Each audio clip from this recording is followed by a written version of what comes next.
Hello students, welcome back to a physics lecture. ठीक, हम पढ़ रहे थे इलेक्ट्रिसिटी चैप्टर। हमने इलेक्ट्रिसिटी के कुछ बेसिक कंसेप्ट देखे थे। उसके बाद हमने सीरीज़ पैरेलल कनेक्शन देखा, क्या होता है सीरीज़ कनेक्शन, क्या होती है पैरेलल कनेक्शन, क्या होती है। सीरीज़ कनेक्शन को आइडेंटिफाई करने के हमने रूल्स एंड रेगुलेशन बनाए थे, कुछ ट्रिक्स बनाई थी। सेम वैसे ही हमने पर्टिकुलरली पैरेलल कनेक्शन को भी लेके बनाया था। पैरेलल कनेक्शन को लेके भी हमने कुछ ट्रिक्स बनाई थी। चीज़ें क्लियर है? ओके। अब हम क्या करेंगे, जब हमने कुछ ट्रिक्स बनाई थी, अब देखते हैं एप्लीकेशन कैसा है। मतलब इस पर हम न्यूमेरिकल्स देखने वाले आज। ठीक है, न्यूमेरिकल्स देखने वाले। तो शुरुआत करते हैं पहले न्यूमेरिकल से। ठीक है, फर्स्ट न्यूमेरिकल हमारा क्या कहता है, तो एक सर्किट है जिसमें 5 ओम, 10 ओम और 15 ओम रेजिस्टेंस लगा हुआ है और एक बैटरी है 30 वोल्ट की। ठीक है, तो उसमें हमें कैलकुलेट करना है what is the current flowing in the circuit and what is the potential difference across the resistance. ठीक है, अक्रॉस क्या पूछा है? Okay, circuit potential difference across the 15 ohm resistance when the circuit is closed. ठीक है, हमें total potential difference calculate करना है ना। टोटल पोटेंशियल डिफरेंस कैलकुलेट करेंगे हम और साथ ही साथ करंट कैलकुलेट करना है। तो हमारा सर्किट क्या कहते हैं, हम देखते हैं, क्वेश्चन देखते हैं, क्वेश्चन को समझते हैं। कुछ हमारे इस तरीके से सर्किट डायग्राम है।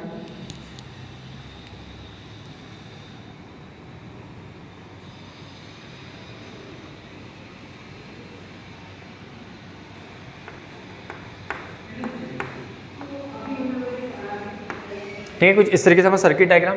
यहाँ पे रेजिस्टेंस लगे हुए हैं।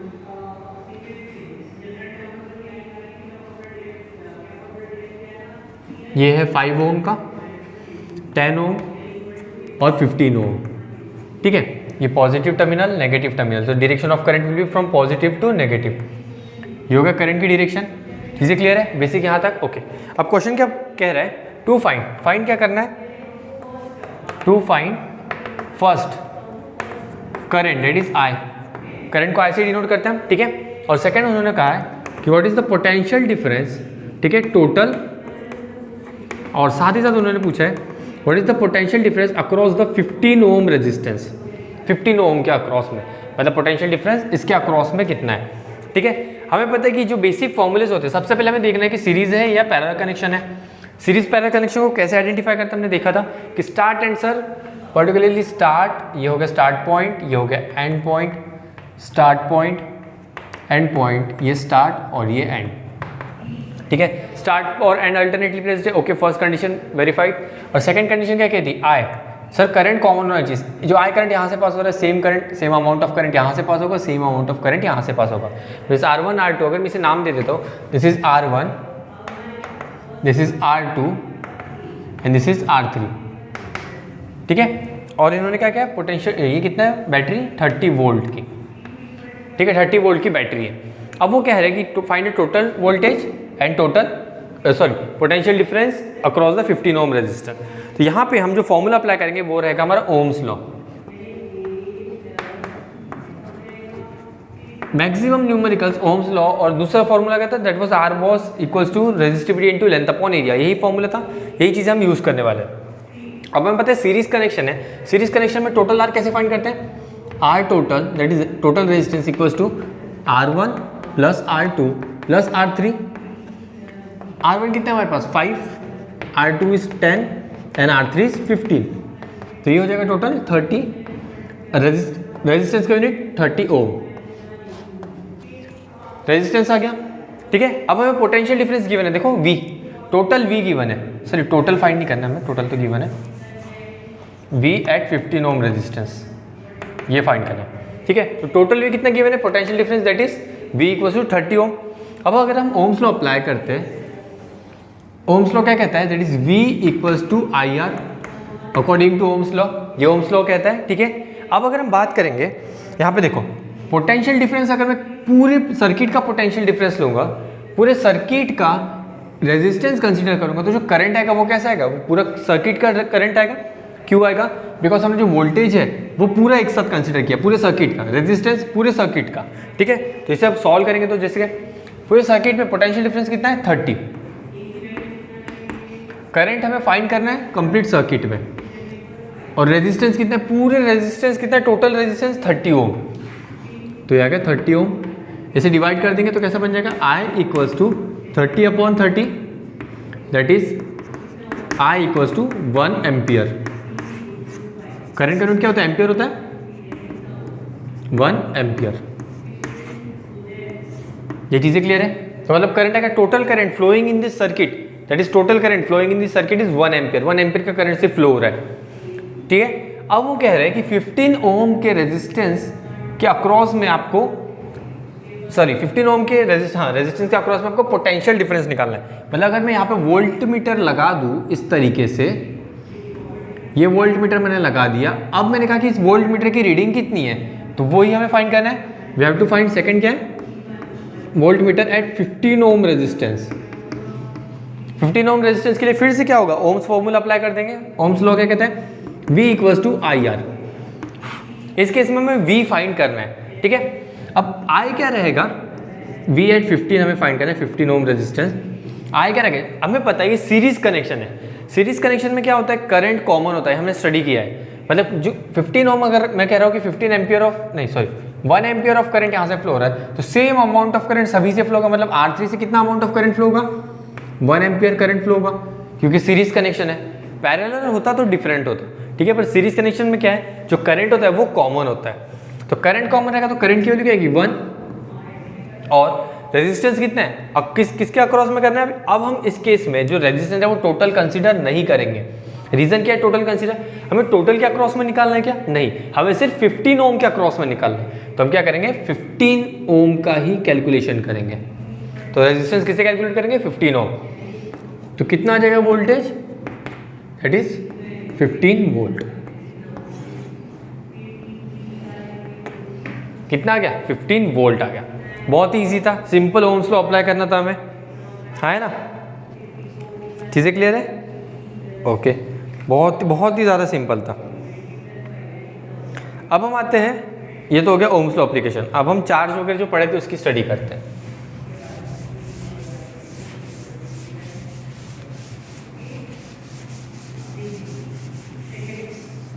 ठीक है, एक न्यूमेरिकल है, अ current of 0.5 ampere is drawn bye a filament of an electric bulb for 10 minutes. Find the amount of electric charge that flow through any point of the circuit. Question क्या कह रहा है, क्वेश्चन का given बनाते हैं। सबसे पहले given में लिखा है दैट इज करंट फ्लो हो रहा है, that is 0.5 ampere, current is denoted by A, sorry I, and unit is ampere A. और कह रहे हैं is drawn by filament of an electric bulb for 10 minutes, मतलब टाइम दे दिया 10 मिनट्स। 10 मिनट तक वो करंट, कंटिन्यूस करंट फ्लो हो रहा है। चीज़ें क्लियर है, ओके। अब वो कह रहे हैं कि find the amount of electric charge. Charge find करना है। चार्ज मतलब क्या होता है, क्यू। चार्ज को हम डिनोट करते हैं क्यू से, हमने पढ़ा था सबसे फर्स्ट इंट्रोडक्टरी क्लास में, charge is denoted by Q. Solution, Q का फॉर्मूला क्या था, what was formula, Q was Q equals to I into T, amount of electricity passing in particular time. पर इस केस में क्या हुआ, देखो हमें ऐसा यूनिट में कैलकुलेशन करना है। हमें किस में कैलकुलेशन करना है, ऐसा यूनिट में। अब यहाँ पे जो हमारे पास टाइम है वो ऐसा यूनिट में नहीं है। ऐसा यूनिट क्या होता है हमेशा, दैट इज सेकेंड्स। तो ये कितना हो जाएगा, 600 seconds. 1 minute equals to 60 second, तो 10 minutes equals to 600 second multiplied by 60, okay. अब चार्ज की वैल्यू आ जाएगी, that is Q equals to I कितना है 0.5 एंड टाइम इज 600। ऐसे करोगे मल्टीप्लाई तो हो जाएगा 300 कूलम। चार्ज का यूनिट क्या होता है, कूलम, है ना। सबसे बेसिक जब हमने स्टार्टिंग में सब फॉर्मूला पढ़ा था वही है, सबसे पहला फॉर्मूला जो हमारे सिलेबस में हमने पढ़ा, पर्टिकुलर इस चैप्टर में पढ़ा था, ठीक है। अब और एक दूसरा देखते हैं, a current of 5 ampere is flowing through resistor of 15 ohm, calculate the potential difference. बहुत ही ईजी है, बहुत ज़्यादा ईजी। क्या कह रहे हो, ये तो आपको सॉल्व भी होगा अभी तक, जैसे क्वेश्चन पढ़ा तुरंत आपका सॉल्व हो गया होगा, है ना। क्या कह रहे हैं, करंट है, करंट कितना है भाई, करंट है 0.5 एम्पियर। चलो ठीक है, मान लीजिए 0.5 एम्पियर है। चलो और क्या कह रहे हैं सर, रेजिस्टेंस कह रहे हैं 15 ओम का है, रेजिस्टेंस कह रहे हैं 15 ओम का। पूछ रहे हैं पोटेंशियल डिफरेंस। अरे ये तो बहुत ही बच्चों वाली बात कर दी सर आपने, पोटेंशियल डिफरेंस बहुत ही बच्चों वाली बात हो गई सर। ये तो हम ओरली सॉल्व करते हैं सर, इसमें तो ओरली कैलकुलेशन की भी जरूरत नहीं है, क्योंकि सर हमें पता है कि ओम्स लॉ होता है। ओम्स लॉ क्या कहता है sir, V equals to I R कहता है, V equals to I R. Sir V तो फाइंड करना है, I की जगह I डाल देते 0.5 और ये हो जाता है 15। 15 का आधा कितना होता है 7.5, तो ये हो जाएगा 7.5 वोल्ट सर, क्योंकि वोल्टेज का यूनिट पोटेंशियल डिफरेंस का यूनिट वोल्ट होता है। तो बहुत ही इजीली सॉल्व हो चुका है ना, है ना, बहुत ईजी, ठीक है। अब नेक्स्ट क्वेश्चन देखते हैं और एक, ये बहुत ईजी था। चलो ठीक है, अब एक थोड़े बड़े अब बड़े बन गए हम, तो थोड़ा क्वेश्चन भी बड़ा करते हैं, ठीक है। क्वेश्चन क्या कह रहा है, a piece of wire of resistance 20 ohm is drawn out of that, its length is increase to twice its original length. अरे ये तो रेजिस्टिविटी वाला कंसेप्ट आ गया, ट्वाइस द ओरिजिनल लेंथ वाला, ठीक है, याद रखो रेजिस्टिविटी वाला कंसेप्ट है। Calculate the resistance of the wire in a new situation. Okay, तो पहले ये मिटा देते हैं, हमें स्पेस लगेगी, है ना। क्वेश्चन क्या कहता है, फिर से सुनते हैं। A piece of wire of resistance 20 ohm, एक पीस ऑफ वायर है, चलो वायर बना लेते हैं सबसे पहले।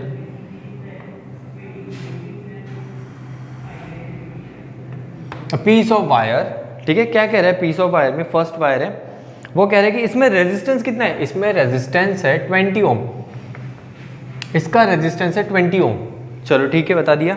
Okay, is drawn out of that its length is increase to twice its original length. मतलब अब नेक्स्ट में क्या हो रहा है, नेक्स्ट केस में इसका जो लेंथ है, दैट इज ये L1 हो गई ना, L2 जो है वो इंक्रीज हो जाएगा, मतलब ये L2 twice the original length. मतलब क्या, जो L2 है that is 2 times of L1, यही कंडीशन, ट्वाइस द लेंथ, मतलब जो ओरिजिनल लेंथ है उसके डबल हो चुका है। तो जो नई लेंथ है that is L2 is twice of previous length that is original length. अब इस केस में क्या हो गया, इस केस में हो चुका है कि ये ओके, अब देखो लेंथ डबल हो गई है, तो हमें पता है कंसेप्ट एरिया क्या हो जाता है, एरिया, इसमें area consider area as A1, तो इसमें A2 कितना हो जाएगा, that will be half of A1, half हो जाएगा, ठीक है, क्योंकि लेंथ इंक्रीज है, सेम पीस ऑफ मटेरियल है। अगर हमें लेंथ इंक्रीज करनी है डबल, तो हमें क्या करना पड़ेगा, उसको कट ऑफ करना पड़ेगा हाफ, तो हाफ कट करोगे तो क्या होगा, एरिया हाफ हो जाएगा, ठीक है। अब वो कह रहे हैं calculate the resistance of the wire in the new situation. Resistance of wire in new situation means we have to find the value of R2। यही है resistance in the new situation. New situation क्या मान लेते हैं, जिस condition में जब length double हो गई है, एरिया हाफ हो गया, ठीक है। अब इसे सोल्यूशन सॉल्व करते हैं। क्या कहते हैं, फॉर्मूला क्या था, resistance is equals to resistivity into length upon area. याद आया फॉर्मूला, ये हमारा बेसिक फॉर्मूला था, हमेशा बेसिक फॉर्मूले पे स्टिक करना है, ठीक है, बेसिक फॉर्मूला भूलना नहीं है हमें। अब फर्स्ट कंडीशन के लिए अगर मैं ये फॉर्मूला अप्लाई करता हूँ तो कैसा बनेगा, R1 इक्वल्स टू रेजिस्टिविटी में 1 या 2 नहीं रहेगा, क्यों, क्योंकि मटेरियल सेम है। हमने देखा था कि रेजिस्टिविटी क्या है, it is the characteristic property, same material का जो रेजिस्टिविटी की वैल्यू होती है वो हमेशा सेम होती है, ठीक है। अब लेंथ कितनी है, लेंथ है L1, एरिया है A1, ये हो गया first equation for the first wire, for the first condition. Second condition के लिए भी बना लेते हैं, okay, R2 equals to resistivity into L2 upon A2, ऐसा ही बनेगा, ये बन गया आपका सेकेंड इक्वेशन, हाँ है ना, ये सेकेंड इक्वेशन बन गया। अब सेकेंड इक्वेशन, अब हम क्या कर सकते हैं, अब देखो L2 की वैल्यू हम चेंज कर सकते हैं, L2 क्या है, 2 टाइम्स ऑफ L1, और A2 क्या है, A1/2, तो हम इसे चेंज कर देंगे, R2 equals to resistivity, L2 की जगह पे हम क्या लिख सकते हैं, 2 times of L1, we can write this, okay. So A2 की जगह पे हम क्या लिख सकते हैं, A1/2, A1/2 लिख सकते हैं, हाँ है ना, चीज़ें क्लियर है। तो अब क्या हो जाएगा, R2 इक्वल्स टू रेजिस्टिविटी, ये 2 ऊपर चले जाएगा तो हो जाएगा 4 times of L1 upon A1, ये 2 डिनोमिनेटर में ना, A1/2 है, ये 2 ऊपर चल जाएगा तो 2 × 2 4 हो जाएगा, हाँ है ना, किसी को डाउट, ओके, चलो आगे देखते हैं। अब क्या हुआ, अब हमने देखा कि R2 इक्वल्स टू 4 को अगर मैं अलग लिख लूँ, resistivity into L1 upon A1, पर मैंने एक चीज़ नोटिस किया सर, आपने कहा कि सर ये resistivity into L1 upon A1 तो सर R1 होता है, इसका मतलब तो सर ये R1 हो गया ना, तो इसको रिप्लेस कर सकते हैं हम R1 से, ये तो सर R1 हो गया, तो हम कैसे लिख सकते हैं, हम लिख सकते हैं R2 equals to 4 times into R1। क्यों R1 लिख सकते हैं, because resistivity into length L1 upon A1, तो R1 होता है according to first equation, okay, and we know that R1 equals to 20 ohm, तो इसमें हम वैल्यू पुट कर देते हैं, R2 equals to 4 into 20, that is resistance, new resistance equals to 4 to 80 ohm, हाँ है ना, चीज़ें क्लियर है, समझ में आ रही है, देखो कैसे चेंज हो गया। अब यहाँ पे क्या हम चीज़ कंक्लूड करते हैं, एक चीज़ हमने सीखने मिली, देखो क्या है, हम डायरेक्ट अगर आंसर निकालना है, क्रॉस चेक करना है तो कैसे निकाल सकते हैं? इफ कंडीशन कैसे है? कंडीशन देखो, if new length that is L2 is 2 times of L1, है ना, 2 times of L1, then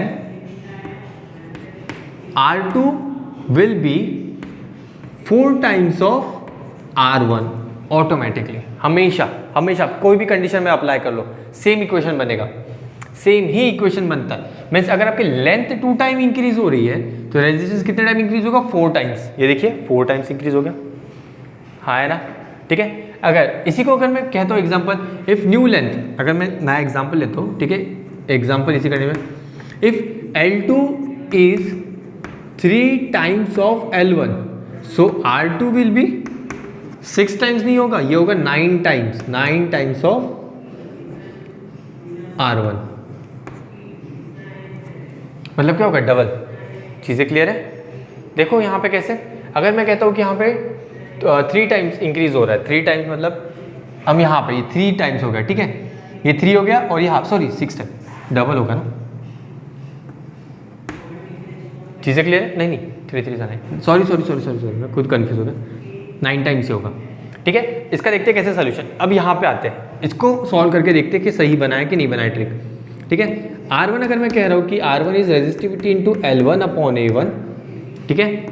अब ये कंडीशन अप्लाई कर रहे हैं, R2 equals to resistivity into L2 that 3 times, लेकिन कितनी होगी? ये होगी L2 अपॉन A2, है ना। इसको हम रिप्लेस कर देंगे तो कैसा बन जाएगा? Resistivity into 3 times of L1। अब A2 क्या हो जाएगा? A2 अगर अब हम कह रहे हैं कि ये 3 टाइम्स हो गया तो इसका एरिया भी कितना कट होगा? 3 टाइम्स कट होगा, इट इज 1/3 हो जाएगा, तो होगा A2 A1 अपॉन 3 ऊपर चलेगा, 3 3 9, तो resistivity into 9 into L1 upon A1, तो हो जाएगा 9 into resistivity into L1 upon A1। So यहाँ पे हमारा कंक्लूजन क्या हुआ? A2 will be equal to 9 times of R1। चीज़ें समझ में आ गई? 9 times that is square of that part, 2 का स्क्वायर 4, 3 का स्क्वायर 9। अगर मैं कह रहा हूँ कि एक वायर है मेरे पास, उसका लेंथ मैंने 4 टाइम इंक्रीज कर दिया, 4 टाइम इंक्रीज, तो new resistance will be 16 times of the old one, हाँ है ना। समझ में आ रही लॉजिक? डायरेक्टली आंसर बन सकता है। मैं ऐसे जैसे फॉर एग्जांपल ये पूरा सॉल्व करने से पहले मैं आंसर निकाल सकता था। उन्होंने कहा कि 20 ओम रेजिस्टेंस है और ये 2 टाइम्स हो गया, 2 टाइम्स से मतलब सर 2 का स्क्वायर 4 टाइम्स से मल्टीप्लाई करो, 4 2 8 80 आ गया 80, हाँ है ना।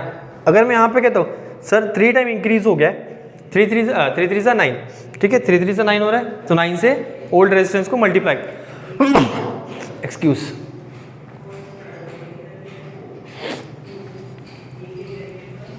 ओल्ड रेजिस्टेंस को मल्टीप्लाई कर दो, मीन्स क्या होगा? Square times of old resistance, new resistance will be square of the old times of square of the old resistance. ये चीज़ें क्लियर है? समझ में आ रहा है? ये बहुत इंपॉर्टेंट पार्ट है। ऑब्जेक्टिव क्वेश्चन को आराम से इसमें सॉल्व हो जाता है। ऑब्जेक्टिव अगर कोई क्वेश्चन बनता है तो ये मेथड से तो आराम से आप सॉल्व कर सकते हो। मीन्स अगर रेजिस्टेंस 2 टाइम है, लेंथ 2 टाइम इंक्रीज हो रही है तो रेजिस्टेंस 4 टाइम इंक्रीज होगा, लेंथ अगर 3 टाइम हो रही है तो रेजिस्टेंस 9 टाइम्स होगा, सो लेंथ अगर 4 टाइम्स हो रही है तो रेजिस्टेंस 16 टाइम इंक्रीज हो जाएगा, हाँ है ना। चीज़ें समझ में आ गई? बहुत ईजी कंसेप्ट है, ठीक है, ओके।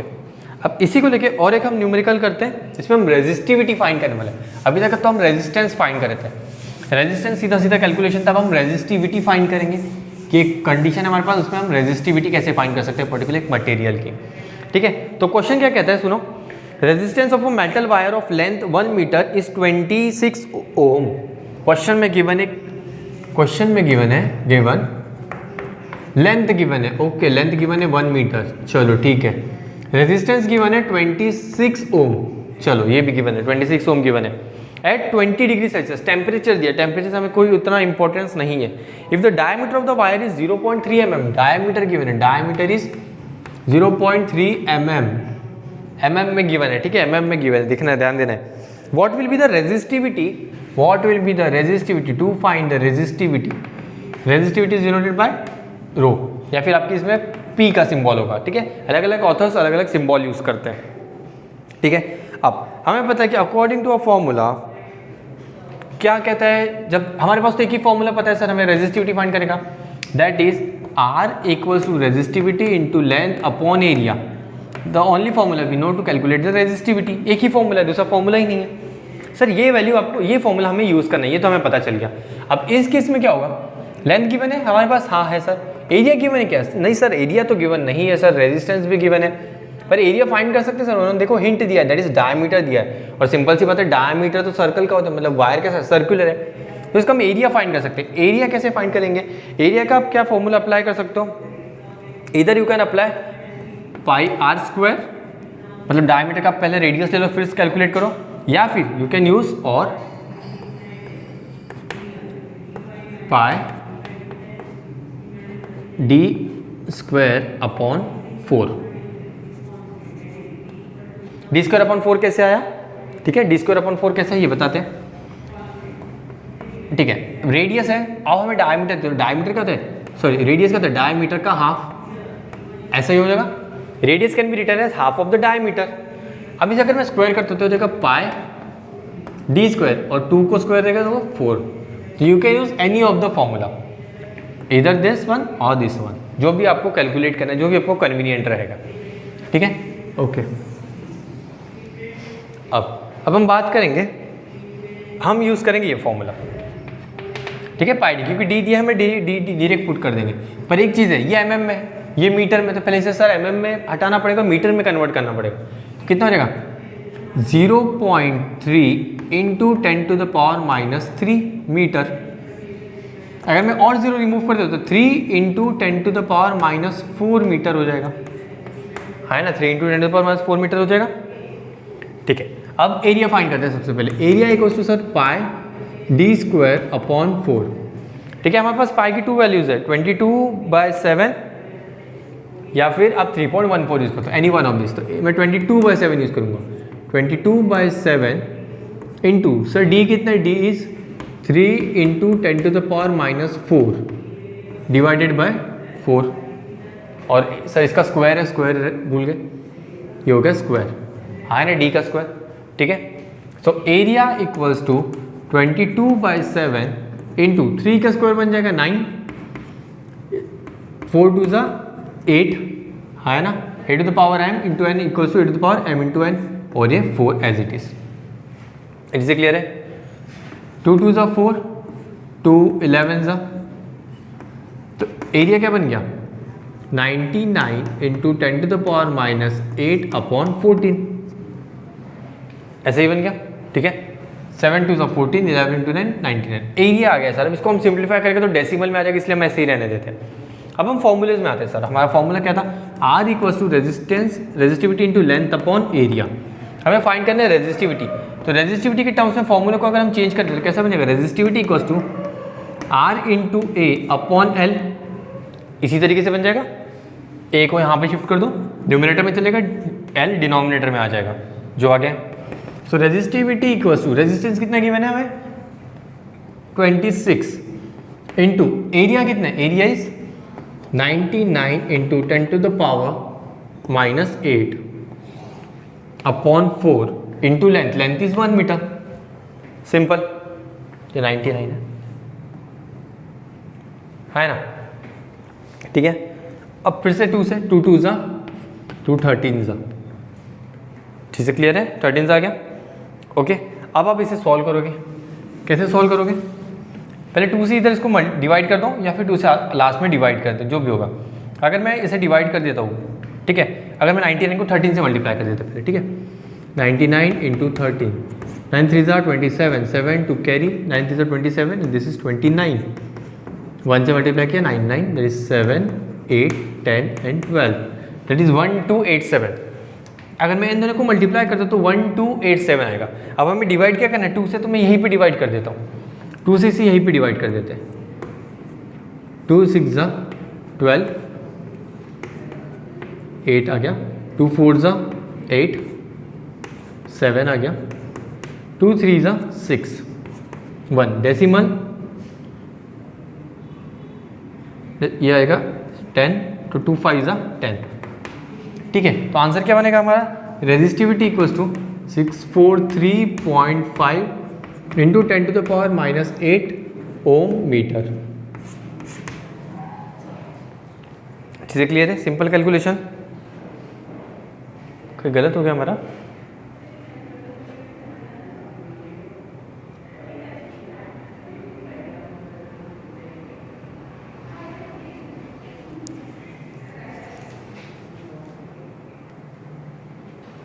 चलो क्लियर है? इतना समझ में आ गया? Okay, thank you. बाकी हम रिमेनिंग नेक्स्ट क्लास में देखते हैं।